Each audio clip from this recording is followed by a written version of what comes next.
Sir. Mr. Speaker, sir, I stand to support this motion.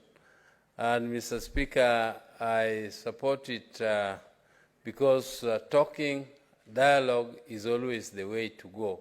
And this is not only in Kenya, it is all over the world.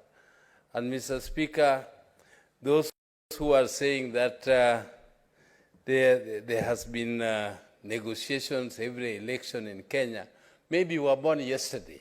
But I can tell them that since independence, which is more than 60 years, there have been always elections every 5 years. And I don't think there was a dialogue every 5 years. There was only dialogue when there was a problem. The dialogue only comes, Mr. Speaker, when there is a problem. And those who also don't know, it is through those dialogues that we have a new constitution. This constitution, which you are saying you support, came because of dialogue. And it is because of those negotiations and so on. Mr. Speaker, this new constitution, even some of the leadership of this country were opposing the new constitution. And they were opposing the new constitution, Mr. Speaker, because they said this constitution was good, but there were some provisions in the constitution which they didn't like. Oburu, Mr. Speaker, what is the point of order, Senator Gloria? Point of order, Mr. Speaker. I think just as Senator Nyamu has been brought back to the topic of discussion, I think Senator Oburu should be brought back to the topic of discussion. Today we are talking about national dialogue.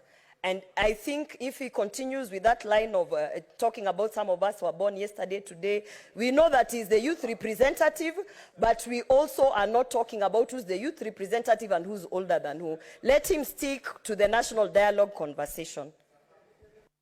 Senator Oburu, as you ooze with your wisdom, kindly do not belittle the ones who are younger.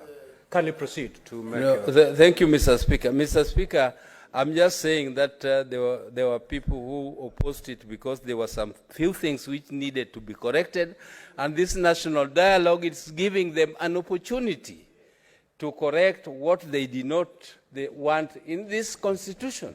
Mr. Speaker, I don't see how that is relevant because Madam Senator Orwoba opposed this dialogue, and she was saying, I support it, but everything she said was opposing it. When you want to oppose, just oppose.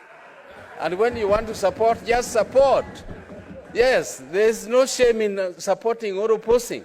So Mr. Speaker, I don't want to continue much more. I support this dialogue. Senator Mgatana.